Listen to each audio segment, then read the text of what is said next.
बिस्मिल्लाहिर्रहमानिर्रहीम। Rabbi ज़िदनी इल्मा। Dear student, अस्सलाम वालेकुम। फ़ज़ाइया वीडियो लेक्चर्स में आपको खुश आमदीद।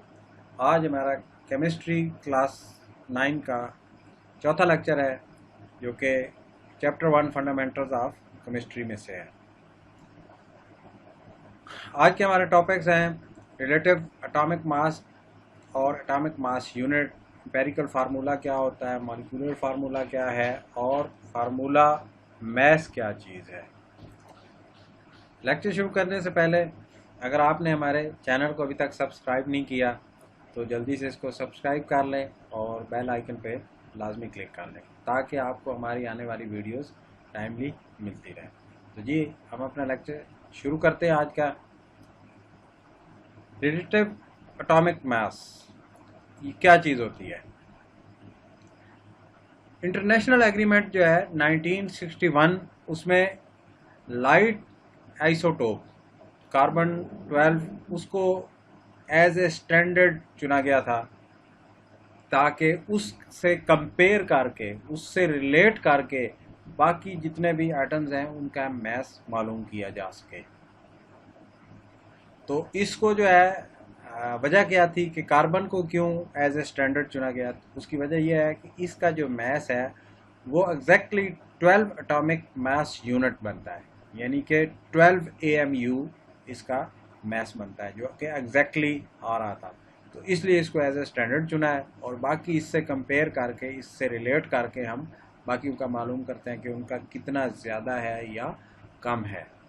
तो ये जो है इसी रिलेट, चूँकि इससे किया जा रहा है तो इसीलिए इसको रिलेटिव एटॉमिक मास कहते हैं। और ये याद रखिएगा कि कार्बन का 12 है, 1 नहीं है, कार्बन का 12 है, 12 AMU, और ये स्पेक्ट्रोमीटर से इसको चेक किया जाता है। और बाकी जितने भी मैस हैं वो सारे इस कार्बन से मैच किए जाते हैं, इससे कंपेयर करके उनका मैस मालूम किया जाता है।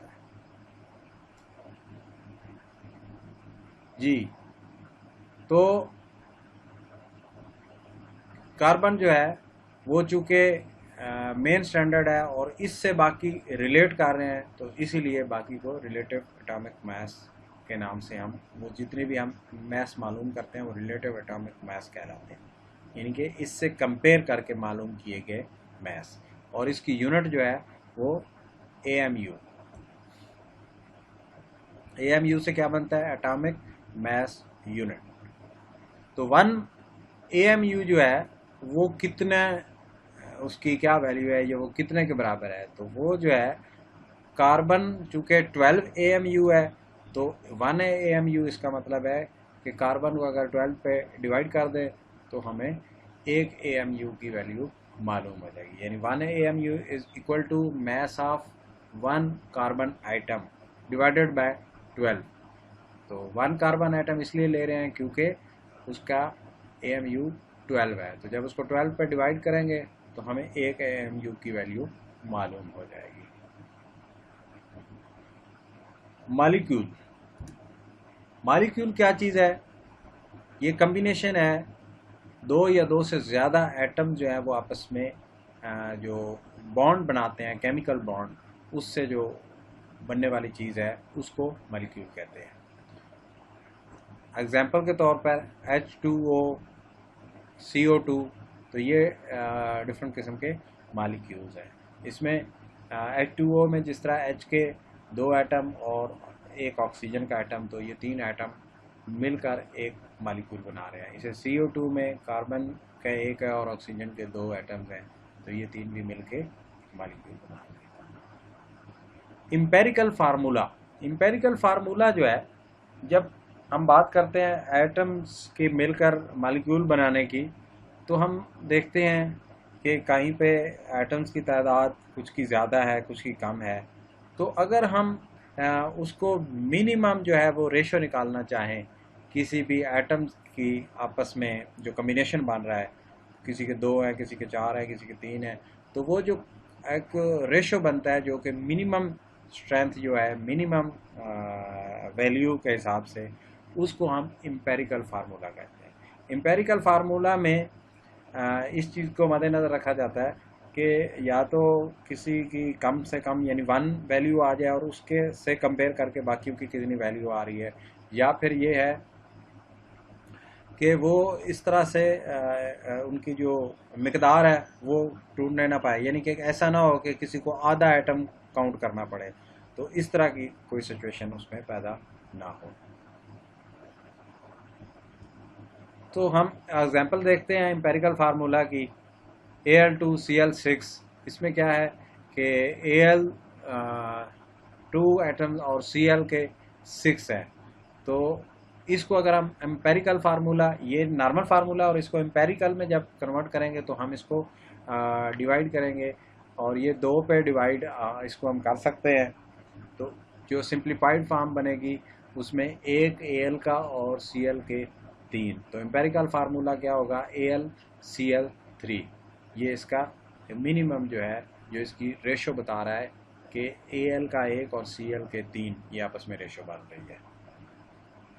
इसी तरह C2H6O, इसमें क्या है कि हम देख रहे हैं कि कार्बन के जो है वो 2 एटम है, हाइड्रोजन के 6 हैं और ऑक्सीजन का 1 है, यानी 2:6:1 की रेशो बन रही है।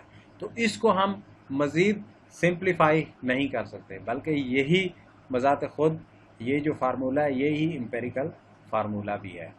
तो इसको मज़ीद सिंप्लीफाई चूँकि नहीं किया जा सकता। ऑलरेडी ऑक्सीजन का 1 है, तो अगर हम इसको 2 पे डिवाइड करते हैं तो ऑक्सीजन पहले ही 1 है, तो वो हाफ को हम काउंट नहीं कर सकते।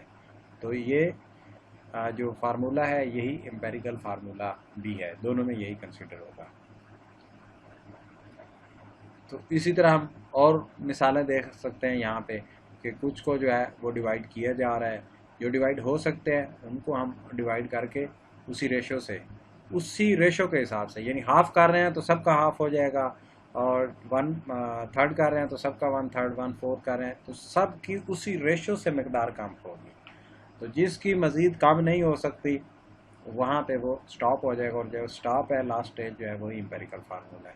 यहाँ पे आप मिसाल में देख लें कि P4O10, तो इसको हाफ करें तो ये एम्पेरिकल इसका फार्मूला है, जबकि H2O का जो मालिकुलर फार्मूला है यही एम्पेरिकल फार्मूला है, यानी इसमें मज़ीद कोई चेंज नहीं आ सकती। N2O4 इसमें हो सकती है, C10H22 हो सकती है, C6H18O3 इसमें भी हो सकता है, और C5H12O का 1 है, तो ये मज़ीद डिवाइड नहीं हो सकता। तो यही मालिकुलर फार्मूला एम्पेरिकल फार्मूला कहलाएगा। जी, मालिकुलर फार्मूला जैसे पिछली मिसाल में भी हम दे सकते हैं कि ये क्या चीज़ है, एक्चुअल जो है टोटल नंबर जो है एटम्स के और उनकी रेशो जो है उसको किसी भी एलिमेंट में जो या कंपाउंड में जो पाई जाती है वो मालिकुलर फार्मूला कह रहा है। यानी कि जो मुख्तलिफ एटम्स के जो मुख्तलिफ एलिमेंट्स के जो एटम्स किसी कंपाउंड में पाए जाते हैं तो उसके जो एक मालिक्यूल बन रहा है उसकी क्या रेशो है एटम्स की आपस में, तो वो जो है वो मालिकुलर फार्मूला है। यानी कि उसके जो मालिक्यूल बन रहे हैं वो किस रेशो से आपस में मिलकर वो कंपाउंड बन रहा है। तो इसकी जो है हम देख सकते हैं, अभी जैसे पिछली मिसाल में भी हमने देखा था कि ये मालिकुलर फार्मूले हैं मुख्तलिफ किस्म के, तो इनको हमने मज़ीद डिवीजन नहीं करना, ये इतने ही मालिक्यूल बनने के लिए इतने रिक्वायर्ड होते हैं। इसकी एग्जांपल में हमने जैसे पहले देखा Al2Cl6, ये मालिकुलर फार्मूला है, और इसी तरह C2H6O ये भी मालिकुलर फार्मूला है।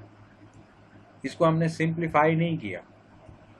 मालिकुलर मैस जो है, जिस तरह के अभी हमने मालिकुलर फार्मूला देखा, मालिकुलर का जो है उसमें कौन कौन से एटम्स की कितनी तादाद है, तो वो जितने भी एटम्स की तादाद है सब एटम्स का वेट उसकी तादाद के मुताबिक उसको शामिल कर लिया जाएगा, और सबका जो सम निकलेगा वो मालिकुलर मैस कहलाएगा।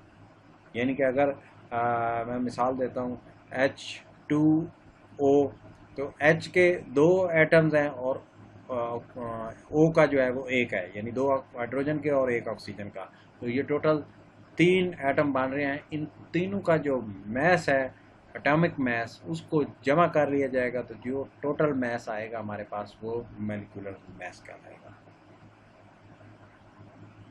ये आपके पास एग्जांपल हमारी जो भी मैंने बताई कि 2 एटॉमिक मास हैं हाइड्रोजन के और एक है ऑक्सीजन का। तो चूँकि हाइड्रोजन का एटॉमिक मास 1 ही है तो उसको मल्टीप्लाई बाय 2, क्योंकि 2 एटम उसमें हिस्सा ले रहे हैं एक मॉलिक्यूल में, तो वो मल्टीप्लाई उससे कर जाएगा। और ऑक्सीजन का एटॉमिक मास जो है वो 16 है, तो उसमें चूँकि एक ही एटम उसका हिस्सा ले रहा है तो उसका 16 ही आएगा। तो टोटल जो है 18 AMU बन जाएगा। तो 18 एटॉमिक मास यूनिट इसका रिजल्ट आएगा मॉलिक्यूलर मास।